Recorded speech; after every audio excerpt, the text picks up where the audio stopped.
نقش فاسي بالحنة كيجي زوين وقديم ومعروفة هاد النقشة هادي. ولكن البنات دابايا كيبغيو مثلا شي حاجة خفيفة، كيديروا لهم بحال هاد الشكل هذا. ممكن تصاوبوه في الدار كما طلبتوا مني، اشكال سهلة اللي تقدروا تنقشوها بوحديتكم في الدار واخا ما تكونوش طالقين يديكم على النقش بديال سميتو بهاد البرا هادي. هانتوما شوفوا لي راني حاولت نتقل لكم الفيديو.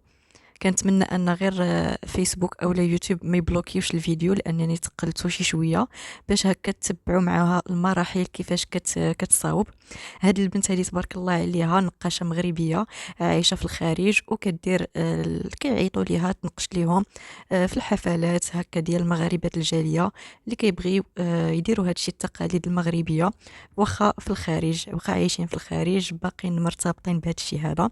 شوفوا لي نقش فاسي خفيف وزوين وسهل حتى باش تصايبوه. راكم شفتوا المراحل وبطأت لكم الفيديو باش هكا تقدروا تتبعوا ديك الرسمات حاجه بحاجه، كيجي زوين.